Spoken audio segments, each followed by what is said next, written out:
খুশি সংবাদ শুনছেন নাকি? কি জন্য আসছি আমরা? কোরআন শোনার জন্য। কি জন্য আসছি? কোরআন শোনার জন্য আসছি। এই কোরআনের জীবন আছে কিন্তু জবান নাই। কোরআনের কি আছে? জীবন আছে। কোরআনকে আপনি প্রশ্ন করেন উত্তর দিতে পারবে, কিন্তু জবান নাই, নিজে বলবে না। ওর মতো আল্লাহ তাআলা অন্য আরেকজনকে দিয়ে এই কোরআনের জীবন আছে। তার প্রত্যেকটা কথার সুয়ালে মুকাদ্দারের জবাবের মধ্যে আল্লাহ তাআলা আগে থেকেই লিখে রাখছে। বলি সুবহানাল্লাহ। কোরআনকে প্রশ্ন করবেন বিভিন্ন দিক দিয়ে, কোরআন সমস্ত উত্তর দিতে পারে কি পারে না? আমার কোরআন হলো এই দুনিয়ার জীবন্ত গ্রন্থ। ওরে প্রশ্ন করলে উত্তর পাবি, ওরে প্রশ্ন করলে উত্তর পাবি, এমন প্রাণবন্ধ আমার কোরআন হলো এই দুনিয়ার জীবন্ত গ্রন্থ। যদি প্রশ্ন করো কোরআন তুমি কোন মাসে আসিলা, শাহরু রমাদান বলবে কোরআন আল্লাযী ইউনজিলা। আল্লাহু আকবার। যদি প্রশ্ন করো কোরআন তোমার দেশের বাড়ি কই, লৌহে মাহফুজ বলবে কোরআন পরিচয়হীন নই। এই দুনিয়ায় আর না মিলে এমন প্রাণবন্ধ আমার কোরআন হলো এই দুনিয়ার জীবন্ত গ্রন্থ। আলহামদুলিল্লাহ। এই কোরআনের কি আছে তাইলে? জীবন আছে, কিন্তু কি নাই? জবান নাই।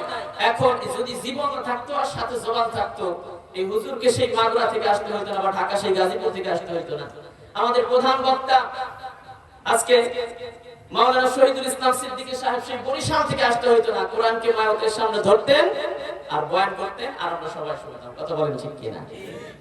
এই জন্য কোরআন আমরা শুনবো। যদি কোরআনে নিজে জবান দিয়ে ওয়াজ করতো, তাহলে এই কোরআনের ভিতরে অনেক সময় দেখা যায়, একটা কথা না বললেই নয়, যখন কোরআন দিয়ে আলোচনা করে অনেক মানুষ এসে বলে, যখন নিজের গায়ে লাগে বলে হুজুর কোরআন দিয়ে কয়। এখন কোরআন দিয়েই তো ওয়াজ করবে। কোন জায়গা থেকে ওয়াজ করবে? কোরআন দিয়া। এখন চিন্তা করেন, যখন কোরআন দিয়ে ওয়াজ করবে, এই কোরআনের ভিতরে কি চোরের পক্ষে কথা আছে না বিপক্ষে? সুদ যারা খায়, কোরআনের কথা কি সুদখোরের পক্ষে না বিপক্ষে? ঘুষ যারা খায়, এই কোরআনের কথা কি ঘুষখোরের পক্ষে না বিপক্ষে? যারা জিনা করে, এই জিনাকারীদের পক্ষে কোরআন কথা বলবে না বিপক্ষে? কিন্তু আল্লাহ তাআলা বলেন দুনিয়া এবং আখিরাত দোজাহানের সমস্ত সমস্যার সমাধান দিতে পারে একমাত্র যেই কিতাব, তার নাম কি? জবান খুলে কোন? সমস্ত সমস্যার সমাধান দিতে পারে কোন কিতাব? আল কোরআন। আজকে আমরা দল মত নির্বিশেষে এই কোরআনের ময়দানে আসতে পেরেছে, এই জন্য খুশি না বেজার? জবান খুলে আরেকবার পড়ি আলহামদুলিল্লাহ।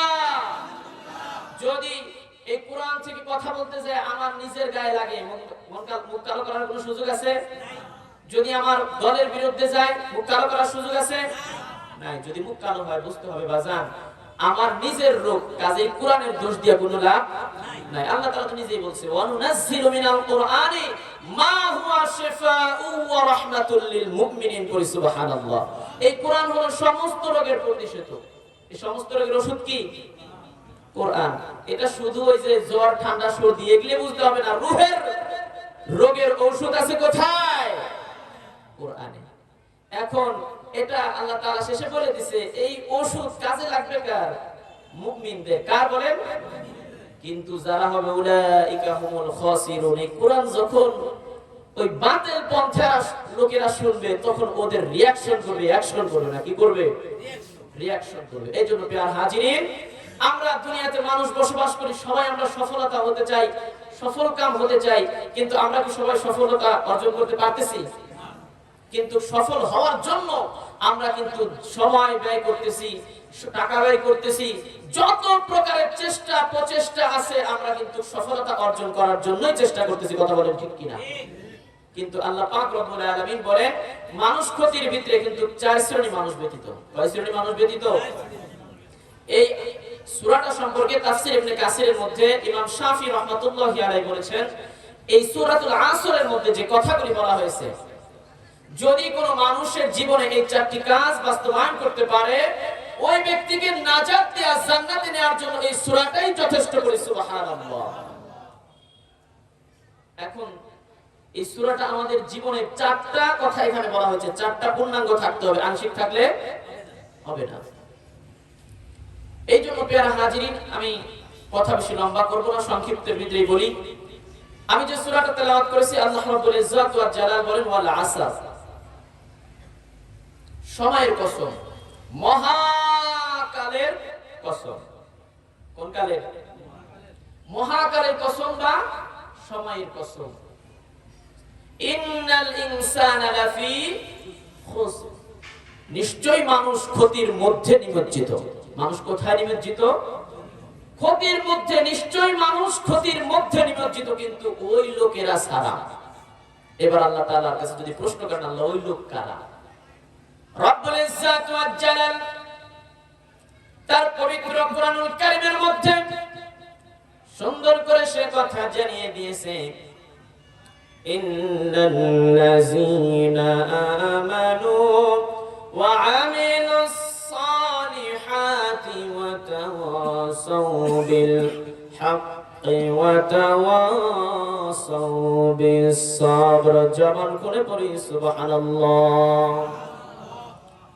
আল্লাহ রাব্বুল আলামিন বলেন, সমস্ত মানুষ ক্ষতির মধ্যে নিমজ্জিত, কিন্তু ওই সমস্ত লোকগুলি ছাড়া যারা এই চারটি গুণ বিশিষ্ট মানুষ।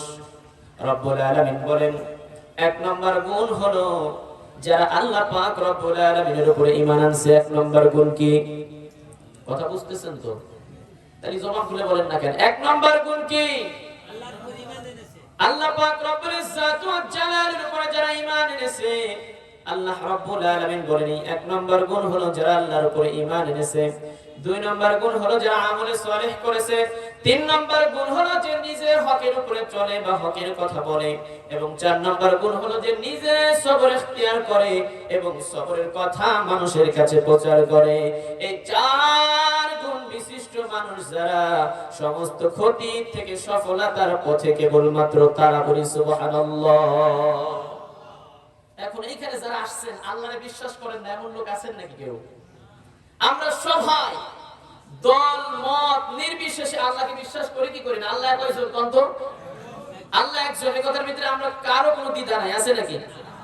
আল্লাহ রাব্বুল ইজ্জত ওয়া জালাল বলেন, এই জন্য বলেন যে তোমরা ঈমান আনছো ঠিকই, কিন্তু পূর্ণাঙ্গ ঈমান যদি না আনতে পারো, তুমি পূর্বে মাথা ঘুরাইতে পারো, পশ্চিমে মাথা ঘুরাইতে পারো, দুনিয়াতে অন্য অন্য ভালো কাজ করতে পারো, কিন্তু আল্লাহ পাক রব্বুল আলামিনের কাছে যতক্ষণ খাঁটি ঈমানের দাবিতে তুমি দাবিদার হইতে পারবা না, তোমার এই ভালো কাজগুলি কোনো উপকারে আসবে না। আল্লাহ রাব্বুল ইজ্জত ওয়া জালাল বলেন, লাইসাল বিররা আন তাওয়াল্লু وجوهكم قبل المشرق والمغرب ولكن البر من آمن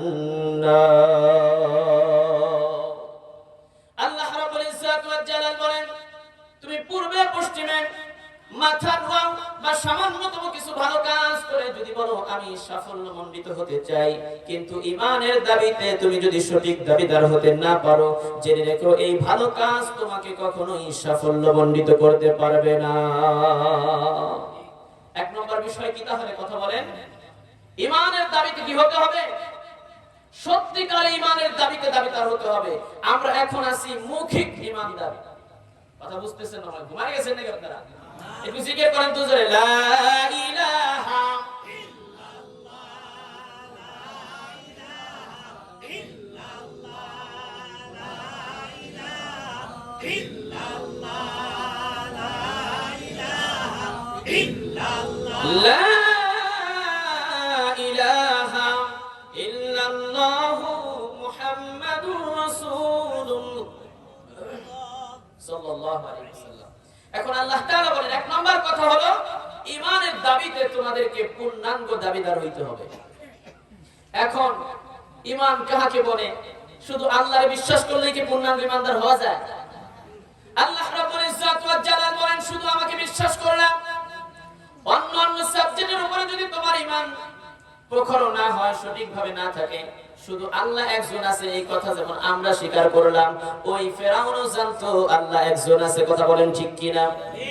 যখন মিশরের জমিনে বৃষ্টি হয়েছিল না, অনেক লম্বা কথা কিচ্ছা বলা আমার উদ্দেশ্য না, তখন কিন্তু ফেরাউন পাহাড়ে যায় ওই এক আল্লাহর কাছে চোখের পানি ছেড়ে কাঁদছিল। কথা বলেন ঠিক কিনা? যদি শুধু আল্লাহকে মেনে যদি বিশ্বাস করে, যদি আল্লাহ একজন আছে এই কথার উপরে যদি বিশ্বাস করার পরে যদি মনে করি আমি পাক্কা ঈমানদার হয়ে গেছে, আর কিছু দরকার নাই, বুঝতে হবে তুমি আর আমি প্রায় ওই সেম কোয়ালিটির। কথা বলেন ঠিক কিনা? আল্লাহ রাব্বুল ইজ্জত ওয়াল জালাল বলে আল্লাহকে বিশ্বাস করার পরে আরো কিছু কাজ আছে। আমানার রাসূলু বিমা উনজিলা ইলাইহি মির রাব্বিহি ওয়াল মুমিনুন। জবান করে পড়ি সুবহানাল্লাহ। যখন আল্লাহর উপরে ঈমান আনবা, এরপরেই তোমাদেরকে স্বীকৃতি প্রদান করতে হবে যে আমি শুধু আল্লাহর উপরে ঈমান এনেছি এটাই যথেষ্ট নয়, এরপরে আমার নবীর উপরে যে হেদায়েতের গ্রন্থ নাযিল করা হয়েছে এটার উপরে আমার নবীও হেদায়েতের উপরে তিনি ঈমান এনেছে, এবং মুমিনেরাও এই কথার উপরে ঈমান আনতে হবে।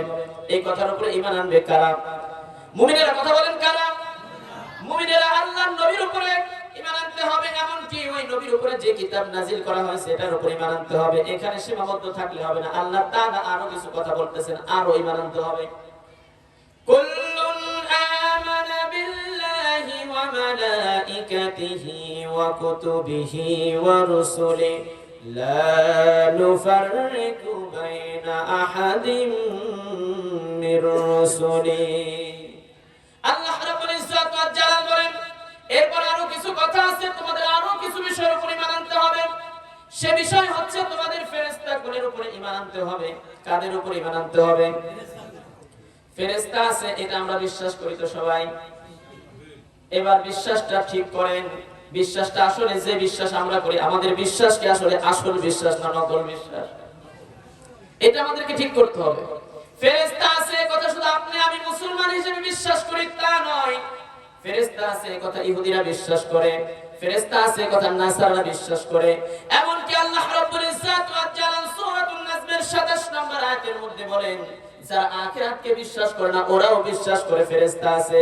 সূরাতুন নাজমের 27 নম্বর আয়াতে আল্লাহ রাব্বুল আলামিন বলেন যারা আখিরাত বিশ্বাস করে না তারা কি বলে জানো? আল্লাহ পাক রব্বুল আলামিনের প্রতি তারা একটা অভিযোগ ছুড়ে দিয়া বলে প্রতিপালক কাউকে তার ছেলে বানিয়ে নিয়েছে আর প্রতিপালক কাউকে তার মেয়ে বানিয়ে নিয়েছে। বলি নাউজুবিল্লাহ। তার মানে তাদের আকীদা হলো ফেরেশতারা আল্লাহর ছেলে বামে, ফেরেশতারা আল্লাহর কি ছেলে বামে। আর আল্লাহ পাক রব্বুল আলামিন বলেন ফেরেশতারা আমার ছেলেও না মেয়েও না। আল্লাহ তাআলা নিজে বলেন লাম ইয়ালিদ ওয়া লাম ইউলাদ ওয়া লাম ইয়াকুল লাহু কুফুয়ান আহাদ। আল্লাহ রাব্বুল আলামিন বলেন আমি কাউকে জন্ম দেইনি, কেউ আমাকে জন্ম দেয়নি, আর সারে জাহানে আমার সমকক্ষ আমার অংশীদারিত্ব হবার মতো আর কেউ নাই। পড়ি সুবহানাল্লাহ। এখন আমরা যদি মনে করি ফেরেশতারা ওই রকম কিছু মুশরিকদের মতো, তাহলে আমাদের ফেরেশতাদের প্রতি বিশ্বাস ঠিক হবে না ভুল হবে? এবার আল্লাহ পাক রব্বুল আলামিন বলে ফেরেশতাদের উপরে বিশ্বাস করবে এটা যে ফেরেশতারা আল্লাহ পাকের গোলাম, ফেরেশতারা আল্লাহর কি? ফেরেশতারা আল্লাহর গোলাম, এটার উপরে বিশ্বাস রাখতে হবে। যদি মনে করেন ফেরেশতারা আল্লাহর ছেলে বা মেয়ে, তাহলে আমাদের ঈমানের দাবিতে আমরা ঠিক নাই। কথা বলেন ঠিক কিনা? দুই নাম্বার কথা আল্লাহ পাক রব্বুল ইজ্জত ওয়াল জালাল বলেন ফেরেশতাগণের উপরে ঈমান আনার পর তোমাদের দাবি হবে হলো এবার তোমাদের ঈমান আনতে হবে আল্লাহ পাকের পক্ষ থেকে নাযিলকৃত সমস্ত কিতাবগুলির উপরে। ঈমান আনতে হবে কিসের উপরে? কথা বলেন কিতাবের উপরে। এখন কিতাবের উপরে ঈমান আনবো তার মানে এই নয় যে দুনিয়াতে যত কিতাব আসছে সমস্ত কিতাব আমাদেরকে মানা লাগবে, কথা কিন্তু বুঝতে হবে। কথা কি? এবার ঈমান আনবো 104 খানা কিতাবের উপরে, কিন্তু মানার বেলায় মানবো শুধুমাত্র কেবলমাত্র একমাত্র আল্লাহ পাকের ঐশী বাণী আল কোরআন। মানতে হবে কয়টা? একটা মানতে হবে। এই সম্পর্কে বিশ্বনবী নিজেই বলেন তারাকতু ফীকুম আমরাইন লান تدلوا ما تمسكتم بهما كتاب الله وسنة رسوله الله أكبر আল্লাহ পাক রব্বুল আলামিন হাবিব বলেন তোমরা কখনোই পথভ্রষ্ট হবে না বিপদগামী হবে না যদি আল্লাহ পাকের এই কিতাব এবং আমি রাসূলের রেখে যাওয়া সুন্নাতের উপরে তোমরা আমল করতে পারো এবার কথা বলেন মানতে হবে কয়খানা কথা বলেন কয়খানা ছোট্ট একটা ঘটনা শুনাই একবার বিশ্বনবী রাহমাতুল লিল আলামিন মসজিদে নববীতে বসেছেন এমন সময় হযরতে ওমর ইবনুল খাত্তাব রাদিয়াল্লাহু তাআলা আনহু মরুভূমির পথ দিয়ে হেঁটে হেঁটে আসার পথে একটি তাওরাতের পৃষ্ঠা তিনি পাইলেন ওটার মধ্যে তাওরাতের কিছু কথা তিনি লেখা দেখলেন যেগুলি তার কাছে ভালো লাগছিল তিনি আসিয়া বিশ্বনবীর সামনে দাঁড়ায় সালাম দিয়া বিশ্বনবীকে বললেন হুজুর আপনার আমি তাওরাত পড়ে শোনাই কি পড়ে শোনাই তাওরাত পড়ে শোনাই বিশ্বনবী তাকে অনুমতি দিলেন না বা কোনো কথাই বলেন না চুপ করে বসে আছে বিশ্বনবীর সামনে তিনি তাওরাত পড়া আরম্ভ করে দিয়েছেন কিন্তু একটু পরে যখন ওমর ইবনুল খাত্তাবের তেলাওয়াত চলতেছে হঠাৎ করে সিদ্দিক আকবর আবু বকর সিদ্দিক রাদিয়াল্লাহু তাআলা মসজিদে তাশরীফ আনলেন তাকায় দেখে বিশ্বনবীর চেহারাটা লাল টকটকা হয়ে গেছে যেন রাগে তিনি বুঝতে পারলেন এখানে আর কেউ নাই বিশ্বনবী এবং আর ওমর দুজন আছে তখন তিনি বুঝতে পারলেন ওমরের কোনো কারণে বিশ্বনবীর দিলে লাগছে বিশ্বনবীর চেহারা মুখটা কালো লাল দেখার পরে গোসা দেখার পরে সিদ্দিক আকবর আবু বকর সিদ্দিক এবার ওমরের দিকে তাকায় বললেন ওমর তুমি কি শুনাইতেছো বিশ্বনবীর দিকে কি একবার নজর করো নাই বিশ্বনবীর দিকে এবার ওমর তাকায় দেখে গোসায় চেহারা লাল হয়ে গেছে বিশ্বনবীর সামনে ওমর হাঁটু গেড়ে দিয়ে বসে হাত জোড় করে বলে হুজুর কি হয়েছে আমি বুঝতে পারি নাই আল্লাহর রাস্তায় আপনি আমারে maaf করেন কোনটা আমার ভুল হয়েছে আমাকে ধরিয়ে দেন তখন বিশ্বনবী রাহমাতুল লিল আলামিন বললেন ওমর রে তুমি আমার কাছে যে তাওরাতের তেলাওয়াত করে শোনাইতেছো আল্লাহ পাকের পবিত্র নামের কসম করে বলতে পারি আজকে যদি এই তাওরাত যে নবীর উপরে নাজিল হয়েছে ওই নবী মুসা জিন্দা থাকতো আজকে আমার কাছে কালিমা পড়ে আমার উম্মতের মধ্যে শামিল হয়ে যাইতো বলি সুবহানাল্লাহ তুমি এই তাওরাত শুনায়া আমি নবীর দিলকে ঠান্ডা করতে পারবে না যদি আমি নবীর দিল ঠান্ডা করতে হয় তুমি পড়ো আল্লাহ পাকের মহাগ্রন্থ আল কোরআন পড়ি সুবহানাল্লাহ এবার জবান খুলে পড়েন তো আমরা মানব কয়টা ঈমান আনবো 104 খানের উপরে কিন্তু মানবো হলো এক খান এই কোরআন মানবো কিন্তু কোরআন যখন মানতে যান কোরআন কি সহজে মানা যায় কথা বলেন না কেন কোরআন মানা যায় কোথাও কথা নাই কোরআনের সত্য কথা হক কথা যখন বলতে যাবেন আপনি মানতে যাবেন তখনই কিছু চুলছাড়া মানুষের মাথা গরম হয়ে যায় কথা বলেন ঠিক কি না ওরা মনে করতে চায় কোরআন যারা মানে ওদের অগ্রযাত্রা থামায় দেব আমাদের মুখের ফু দিয়া কি দিয়া আল্লাহ পাক রব্বুল আলামিন বলেন যারা আমার কোরআন মানে কোশ্চিন কালে তোদের মুখের ফু দিয়া আমার ওই শিবানী কোরআনের আলো নিভাইতে পারবে না বলি সুবহানাল্লাহ আল্লাহ পাক রব্বুল ইজ্জত ওয়া জালাল তার গ্যারান্টি নিজেই দিয়েছেন ইউরিদুনা লিইউতফিউ নূরাল্লাহি বিআফওয়াহিহিম ওয়াল্লাহু মুতিম্মু নূরিহি ওয়ালাউ কারিহাল কাফিরুন আল্লাহ রাব্বুল আলামিন বলেন এ বাতে চাইছি আমি আল্লাহ কাফেররা চায় তাদের মুখে ফু দিয়া এই বাতির আলো আমি নিভায় দেব কিন্তু আল্লাহ তাআলা বলে এই বাতি আমি জ্বালিয়েছি জ্বালিয়েই রাখবো যতই কাফেরদের মন খারাপ হোক তারা এই বাতি নিভাতে পারবে না বলি সুবহানাল্লাহ পারবে না যায় না ব্যর্থ চেষ্টা করা বাদ দেয় না কথা বলেন ঠিক কি না আপনারা জানেন কিনা জানি না ভারতের জমিনে আপনার এই কয়েকদিন আগে 14টা মসজিদ ভাঙচুর করছে কয়টা মসজিদ 14টা মসজিদ ভাঙচুর করছে কয়েকটা মসজিদে আগুন দিয়েছে আল্লাহ পাকের কোরআনের গায়ে আগুন জ্বালায় মুসলমানদেরকে আগুনে ফেলেছে এমন ঘটনা ভারতের জমিনে ঘটছে কি ঘটে নাই তারা ভাবছে এই কোরআনে আগুন লাগাই দিছি, কোরআন ধ্বংস হয়ে যাবে, আর কোরআন থাকবে। অথচ আল্লাহ পাক রব্বুল আলামিন বলে পারবি না কোরআন ধ্বংস করতে। যদি আগুন লেগে ধ্বংস হয় সব বইয়েরই দোকান, তবু বিশ্ব থেকে হারাবে না পবিত্র কোরআন। আল্লাহু আকবার। যদি আগুন লেগে ধ্বংস হয় সব বইয়েরই দোকান, তবু বিশ্ব থেকে হারাবে না পবিত্র কোরআন। কোরআন ধ্বংস করবে কেমন করে? আগুনের তেজ বিশ্ব ভরা অগণিত কোরআনের হাফেজ। আল্লাহু আকবার। তারা সাফিয়ে আসমানি গ্রন্থ, তারা সাফিয়ে আসমানি গ্রন্থ রাখবে ইসলামের মান, বিশ্ব থেকে হারাবে না পবিত্র কোরআন। কোরআন ধ্বংস করতে চায় যারা, জানে না তাহারা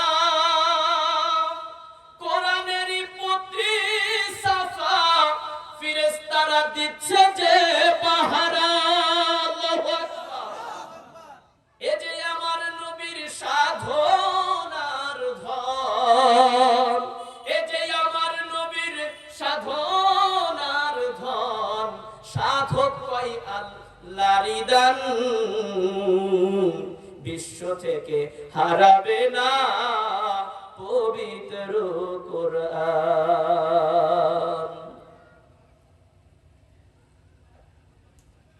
এই জন্য মানতে হবে কয়টা? জবান করে কোন একটা। আর সমস্ত নবীগণের উপরে ঈমান আনতে হবে। কয়জনের উপরে? সমস্ত নবীগণের উপরে ঈমান আনতে হবে, কিন্তু আনুগত্য ইত্তেবা চলবে একজনের। কয়জনের? আল্লাহ রাব্বুল ইজ্জাত ওয়াল জালাল সম্পর্কে পবিত্র কোরআনুল কারীমে বলতে বলেন, কুল ইন কুনতুম তুহিব্বুনাল্লাহা ফাত্তাবিউনি ইউহিব্বুকুমুল্লাহ। আল্লাহু আকবার।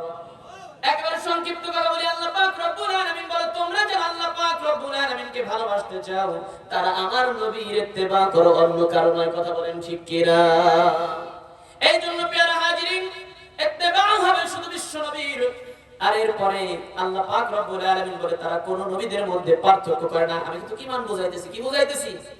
ঈমান এক নাম্বার হলো আল্লাহর উপর ঈমান, দুই নম্বরে রাসূলের উপর ঈমান, তিন নম্বরে ফেরেশতাকুলের উপর ঈমান, এরপরে নবী সমস্ত নবীগুলোর উপর ঈমান, এবং এরপরে বিশ্বাস করতে হবে এটাও যে কোন নবীর মধ্যে আমরা পার্থক্য করতেছি না। কোন নবীর মধ্যে কি করতেছি না?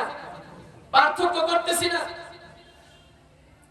এই জন্য এখন আসেন প্রথম ধাপ মাইনে নিলাম। এটা হলো কেবল জবান দিয়া। কথা বুঝতেছেন না? আমার ভাষা বোঝা যায়? তাহলে জবাব দেন না কেন? ঘুম ধরে গেলে যত ভালোবাসি করুক কাজে লাগবে? কোন কাজে লাগবে না? ঘুমায় যান, জবাব না দেন, কাজে লাগবে? এই জন্য আসেন এবার প্রথম ধাপ গেল ঈমানে। এখন যখন আল্লাহকে মানলেন, নবীকে মানলেন, ফেরেশতা মানলেন, কিতাব মানলেন, রাসূল গণের উপর ঈমান আনলেন, এখন আমাদের বাস্তব জীবনেও তো ঈমানের বহিঃপ্রকাশ করার দরকার আছে না নাই? এখন ঈমানদাররা কথা বলবে কেমনে সে ধরতে আল্লাহ শিখায় দেওয়া লাগবে না? কি কর? আল্লাহ রাব্বুল ইজ্জাত ওয়াল জালাল বলেন যখন ঈমানদাররা কথা বলবেন কিভাবে কথা বলবেন, ঈমানদারের কথার ধরন কি হবে, আল্লাহ রাব্বুল ইজ্জাত ওয়াল জালাল নিজে সম্পর্কে বলেন, ইয়া আইয়ুহাল্লাযীনা আমানুত্তাকুল্লাহা ওয়া কুলু কাওলান সাদীদা। আল্লাহ রাব্বুল ইজ্জাত ওয়াল জালাল বলেন, হে তোমরা জেনে রাখো ঈমানদাররা যখন কথা বলে ইনিয়ে বিনিয়ে ঘুরিয়ে পেঁচিয়ে কার দোষে কার গায়ে লাগবে, কে রাগ করবে, কে গুসা হবে, কে খুশি হবে, কে বেজার হবে, কোনো দিকে তাকাবে না। ঈমানদাররা যখন কথা বলবে সোজা সাপটা কথা বলবে, আল্লাহকে ভয় করে। কাকে ভয় করে? আল্লাহকে ভয় করবে আর সোজা সাপটা কথা বলবে। দুনিয়ার কাউকে ভয় করে ইমানদার কথা বলবে না। এবার আল্লাহ পাক রব্বুল আলামিন বলে ওই ইমানদাররা কথা তো বলবে আল্লাহকে ভয় করে, কিন্তু জেনে রেখো এমন কথা বলিও না যে কথা তুমি বাস্তবায়ন করতে পারবে না। আল্লাহ পাক রব্বুল আলামিন নিজে বলেন, ইয়া আইয়ুহাল্লাযীনা আমানু লিমা তাকুলুনা মা লা তাফআলুন কাবুরা মাকতান ইনদাল্লাহি আন তাকুলু মা লা তাফআলুন। আল্লাহ তাআলা বলেন, ইমানদাররা এমন কথা তোমরা কখনো বলবা না যে কথা তোমরা বাস্তবায়ন করতে পারবা না। কারণ যদি এমন কথা বলো জেনে রেখো এটা আল্লাহ পাক রব্বুল আলামিনের কাছে খুবই অসন্তোষজনক। এই কথা কার কাছে অসন্তোষজনক? কোন যেটা বাস্তবায়ন করতে পারবো না এই কথা যদি বলেন, আল্লাহ বলেন নাই যে প্রধানমন্ত্রীর মন জয় করতে পারবে না, তোমার উপরে অসন্তুষ্ট হবে মন্ত্রী, তোমার উপরে অসন্তুষ্ট হবে তোমার জনগণ, এটা বলেন নাই। আল্লাহ পাক রব্বুল আলামিন বলছে এমন প্রতিশ্রুতি দিবা না যে প্রতিশ্রুতি তুমি বাস্তবায়ন করতে পারবে না। যদি এমন প্রতিশ্রুতি দাও বাস্তবায়ন করতে পারো নাই, তাহলে তোমার উপরে তোমার রব আল্লাহ বেজার। একটা ছোট্ট একটা মিসাল দেই। আমাদের ইউনিয়নের নির্বাচন চলতেছে। কি চলতেছে? গত পরশুদিন মঙ্গলবার মাগরিবের নামাজের পরে এক লোক প্রার্থীর এক আত্মীয় আমার সাথে এসে মুসাফা করে বলতেছে, হুজুর নামাজ পড়ে বের হইলেন? আমি বলছি, বলতেছে এই মসজিদের এলাকায় বাড়ি নাকি আপনার? আমি বললাম জি আমার বাসির পাশে। বলতেছে হুজুর এই মসজিদে 1 লক্ষ টাকা দিব বলে আসছি। আমি তো আর জিজ্ঞেসি কয় লাখ দিবেন? 1 লক্ষ টাকা দিবে বলে আসছে। বলুন পাশে শুনলাম গোরস্থান আছে 50,000। সবাই আইসে এরকম প্রতিশ্রুতি দেয়। আমি কিন্তু কাউকে কষ্ট দেওয়ার জন্য বলতেছি না, কিন্তু প্রতিশ্রুতি দেবে বাস্তবায়ন করবে না, বেজার হবে কে? 1.5 লক্ষ টাকা একজনই দিয়ে গেছে, দাঁড়াইছে মিনিমাম 14 জন। ওই দেশকে আর উন্নয়ন করার জন্য আর কারো কাছে যাওয়া লাগে? আমাদের মসজিদ তো 5 তলা বিল্ডিং হয়ে যাবে যে প্রতিশ্রুতি দিছে। কথা বলেন ঠিক কিনা? উচিত কথা যদি কই অনেকে গায়ে লাগতে পারে। গরম ভাতে বিলাই বেজার, উচিত কথাই মা ওই বেজার। কবো নাকি পান? ওরে বলতে গেলে কীর্তি রাজার মনে লাগে ভয়, আমরা গরিব আমাদের দেখার মতো কেউ নাই। কথা কন আছে নাকি দেখার মতো? গরম ভাতে বিলাই বেজার, উচিত কথাই মা ওই বেজার। কইতে গেলে কীর্তি রাজার মনে লাগে ভয়, আমরা গরিব আমাদের দেখার মতো কেউ নাই, আমরা গরিব আমাদের দেখার মতো কেউ নাই। আরে ভোটের আগে চান্দু চাচা কইল আমাকে রে, আরে এমপি যদি হতে পারি দেব গোলা ভরে। আরে ভোটের পরে এখন দেখি চাচার নাগর কিটা পাই। বল না কেন? আমরা গরিব আমাদের দেখার মতো কেউ নাই। আপনারা যদি না করেন আমার তো গলা বসে গেছে, বুঝেন না? বল না কেন আপনারা? আমরা গরিব আমাদের দেখার মতো কেউ নাই। একদিন দেখি চান্দু চাচার সোনা ছেলেরা, চান্দার লাগি বাবার মাথায় বসাইছে সুরা। ওরে থানায় গেলাম মামলা দিতে, সিনেও যাইয়া জায়গা নাই। আমরা গরিব আমাদের দেখার মতো কেউ নাই, আমরা গরিব আমাদের দেখার মতো কেউ নাই। কষ্ট পেলেন আপনারা? এটা শুধু আমরা প্রতিশ্রুতি দেন, আরে আপনারা বসে আছেন, আপনারা এমন মিথ্যা প্রতিশ্রুতি দেন কি দেন না? বাজারে যাওয়ার সময় সাহায্য করে যে আব্বা আজকে বড় ইলিশটা কিনো, বড়রা আসার সময় সিলভার কাপের কিনে বাড়ি চলে। এইটার জন্য আল্লাহ সন্তুষ্ট হয়ে যাবে। মুমিন জেনে রাখতে হবে প্রতিশ্রুতি যেটাই দাও বাস্তবায়ন করতে পারবে না, তোমার উপরে তোমার আল্লাহ বেজার হয়ে যাবে। কে বেজার? এই জন্য প্রতিশ্রুতি তো দাও, বাড়ি যাইতে যাওয়ার সময় বউরে বলবো আজকে তোমার মন খুশি করার মতো কাজ করে আসবে। কি করবে? বাজারের সবচেয়ে ভালো কাপড় যেটা ওইটা আজকে তোমার জন্য। বাইসে বাইসে যেটাই দেয়, ও ভাই এটা কত? ভালোটা দেন। যা প্রথম বলে এই ভালোটা দেন। একের উপরের গাইড থেকে সবচেয়ে ভালো যেটা 2000-2500, এটা নামায় দেখতে ভালো, দাম কত? 2500। আর কি নামাইতে নামাইতে নামাইতে 350-400। বাড়িতে হয়েছে কি ভালোটা তোমার দেবে। এইটার জন্য তোমার রব তোমার উপরে কি হবে বোঝেন নাই? আলোচনা বুঝতেছেন না? কি হবে? বেজার হয়ে যাবে। এই জন্য আসেন জবানের কথা গেল, এবার ঈমান পাকা করেন। ঈমান এবার যখন আপনার এই জবান ঠিক হয়ে যাবে, ভিতরের আকীদা ঠিক, জবান ঠিক, এবার একলা ইমানদার হইছেন, আর মানুষের ইমানদার বানানোর চেষ্টা করার দরকার নাই, নাকি কর? একলা এক সিপা দিয়া আসলে মাঝে মনে কোন মানুষ থাকবে, এক সিপা দিয়ে ইমান আনছি, এক কোনা দিয়ে দৌড় দিয়ে জান্নাতের ভিতরে চলে যাওয়ার সুযোগ আছে নাকি?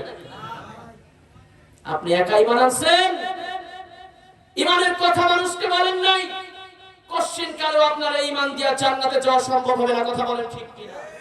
এইজন্য এই ইমান সবাই যাতে আনে, এইজন্য কাজ আছে না নাই? কি কাজ? চেষ্টা করা লাগবে। কি করা লাগবে? চেষ্টা করা লাগবে, প্রচেষ্টা করা লাগবে। এখন এইটা যদি ঘুরে কই অনেকে কিন্তু বলবে যে হুজুরে আনতে পারে কি? এই চেষ্টা প্রচেষ্টার অপর নাম জিহাদ। চেষ্টা প্রচেষ্টার অপর নাম কি? জিহাদ। নাম কি? আল্লাহ রাব্বুল ইজ্জত ওয়া জালাল বলেন, যখন প্রথম শ্রেণীর ইমানের দাবিতে তোমরা সঠিক দাবিদার হয়ে যাবা, এবার আল্লাহ পাক রব্বুল আলামিন বলে ইমানদারের দাবি কি? ইমানের দাবি পূরণ করার জন্য এবং তাদের এখন কাজ কি? আল্লাহ পাক রব্বুল আলামিন নিজে বলেন, ইন্নামাল মুমিনুনা আল্লাযীনা আমানু বিল্লাহি ওয়া রাসূলিহি সুম্মা লাম ইয়াতুবু ওয়া জাহিদু বিআমওয়ালিহিম ওয়া আনফুসিহিম ফি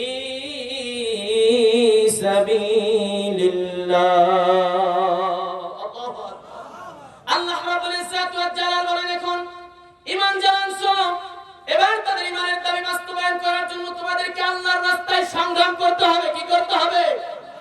সংগ্রাম করতে হবে। আল্লাহর রাস্তায় তোমাদেরকে এবার জিহাদ করতে হবে, চেষ্টা প্রচেষ্টা করতে হবে, যাতে সবাই তোমার মতো ঈমান আনতে পারে। কথা বলেন ঠিক কিনা?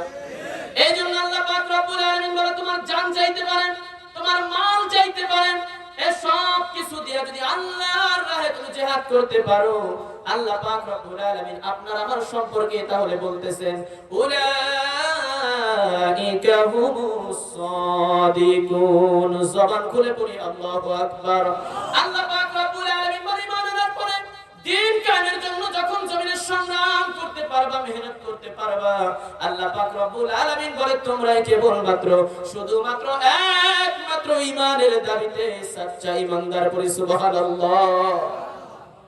এটা হলো ঈমানের একেবারে চিলাকুঠা। কোন কোঠা? চিলাকুঠা। শুধু মনে থাকবেন, এবার ম্যাট্রিক পরীক্ষা দেওয়া লাগবে না। কি কর? চাকরি হবে নাকি? তাহলে 1 2 তে পড়ে যদি কোন চাকরি পায় তাহলে হবে নাকি? এবার আল্লাহ পাক রব্বুল আলামিন বলে, আল্লাহর রাস্তায় জিহাদ করবে কারা সেটাও জেনে নাও। আল্লাহ রাব্বুল ইজ্জত ওয়া জালাল বলেন, আল্লাযীনা আমানু ইউকাতিলুনা ফি সাবিলিল্লাহ। জবান খুলে পড়ি আল্লাহু আকবার। আল্লাহ পাক রব্বুল আলামিন বলেন, যারা ঈমান আনছে তাদের কাজ হলো তারা আল্লাহ পাকের দ্বীন কায়েমের জন্য আল্লাহ পাকের রাস্তায় তারা জিহাদ করবে। একটু সবাই জিকির করি, লা ইলাহা